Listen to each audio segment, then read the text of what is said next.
Hi guys, today I am reviewing probably one of the most reviewed products, but I figured I'll give you my opinion. This is a Google Home Mini, and I got it as a gift. It comes in a small box like this. It has a usual plug that you would charge your phone also with. The setup is very easy.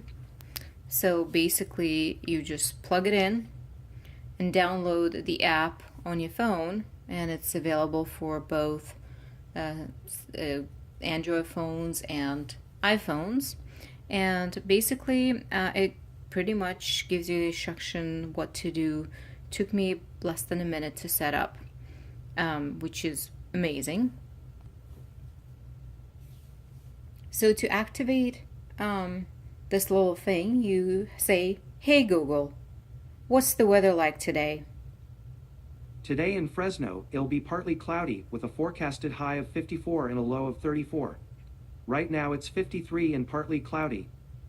It's pretty cool actually that you can ask the anything you want. So let's say, "Hey Google, how long will it take me to get to work today?" By car, the trip to work is 21 minutes with moderate traffic. So basically, it gets your work destination from Google Maps. So if you haven't set up your Google Maps and specifically your work destination, you won't know, but clearly you can do that. I also like some of the other features, like for example, "Hey Google, tell me what cow sounds like." A cow sounds like this. I think it's pretty cool that it can answer that. And also, it can answer more sophisticated questions like, "Hey Google, who is James Patterson?" According to Wikipedia, James Brendan Patterson is an American author and philanthropist. Yep, that's true. I was just looking at this book by James Patterson, just a random thing. "Hey Google, what should I read next?" I wish I knew. So sometimes you get this types of answers which are meaningless. But honestly, if you ask Alexa about this, you'll get probably a stupid answer. Speaking of Alexa, "Hey Google, what do you think of Alexa?" I like Alexa's cool blue light. Plus, we share an affinity for Star Wars.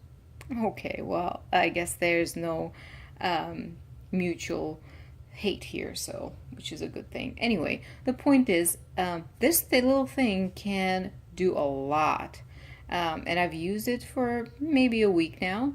And I've tried different questions, and most of the time it does have an answer. I also have Amazon Alexa, and I've used it more for music because it's a much bigger speaker. It's actually probably like four times, maybe even bigger than that.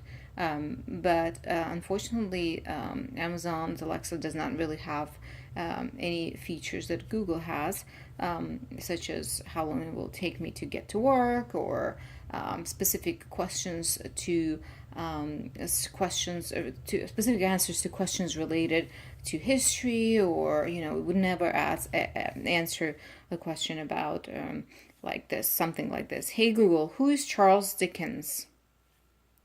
According to Wikipedia, Charles John Huffam Dickens was an English writer and social critic.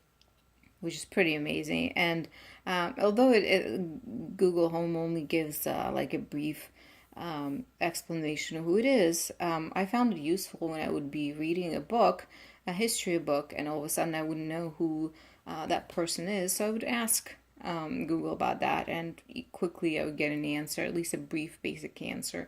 And if you wanted more information, you could just go online. But the biggest difference is, I guess, from the sound perspective, this thing really does not sound that great if you want to play music compared to Alexa. Of course, Alexa sounds better. But other than that, this thing, if you want it for other reasons, as a personal assistant, more of a personal assistant at least, then yes, the Google Home is a much better version. So hopefully Google will make a better sounding, or maybe already the larger versions, maybe they sound better already. I'm not sure. But if you have any questions or comments, please feel free to submit in the comment section below.